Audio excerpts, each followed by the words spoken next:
3 ইঞ্চি কাপড় চওড়া, লম্বা 17 ইঞ্চি নিয়ে 1 ইঞ্চি 1 ইঞ্চি করে মার্ক করে নিতে হবে। এরপর আড়াভাবে দাগ টেনে নিতে হবে। নিয়ে একটা লাল, সবুজ আর হলুদ সুতা নিয়ে মেশিনে লাগিয়ে নিয়ে এরপর সাধারণভাবে আস্তে আস্তে করে সেলাই দিয়ে নিতে হবে।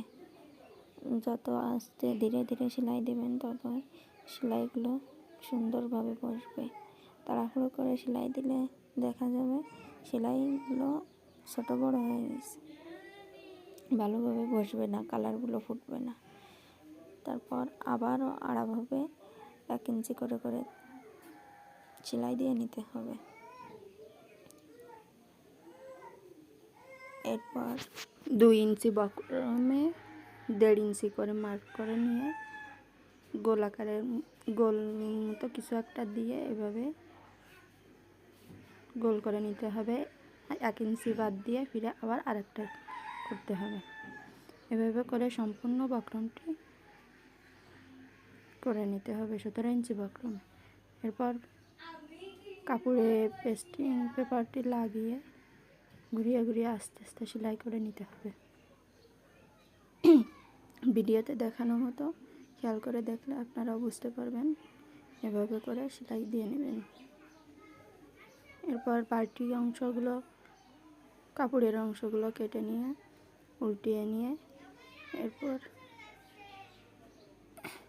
আগে সেলাই করে রাখা ডিজাইন করা সেই 17 ইঞ্চি কাপড়টুকু সেলাই দিয়ে নিতে হবে। তারপর একটা চাপ সেলাই দিয়ে নিতে হবে, উল্টো সাইডের চাপ সেলাই দিয়ে নিতে হবে, এতে সদর সাইডে যেয়ে পড়ে।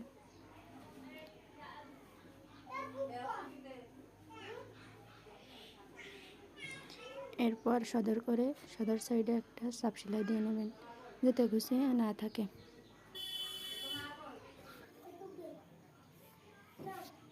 ছাপার কাপড়ের ডিজাইন করা সেই ডিজাইনের কাপড়টুখানি উপরে বসিয়ে দিতে হবে, দিয়ে একটা সেলাই দিয়ে নিতে হবে। দেখতে হবে নিচের ডিজাইনের সেলাইটা যাতে দেখানো যায় সেরকম করে। এবার 2 ইঞ্চি বক্রম নিয়ে ফুল আট করে নিয়ে কেটে নিতে হবে। এরপর পেস্টিং পেপার আয়রন মেশিন দিয়ে কাপড়ে আটকে নিয়ে কেটে নিয়ে সেলাই দিয়ে নিতে হবে। নিয়ে সেলাইটা দেওয়ার আগে দেখবেন বক্রমের উপরে যেন সেলাইটা না পড়ে, তাহলে বক্রমের উপর সেলাই পড়লে ডিজাইনটা সুন্দরভাবে আসবে না।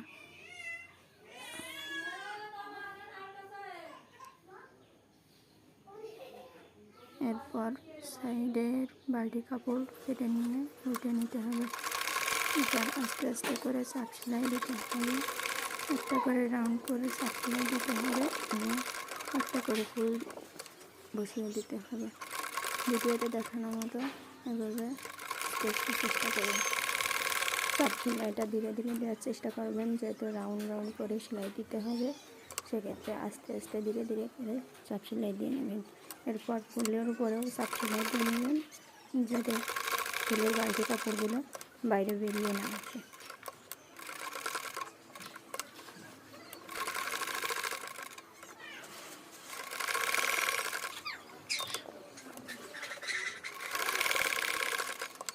যত ধীরে ধীরে দেওয়ার চেষ্টা করবেন ততই দেখতে সুন্দর হবে।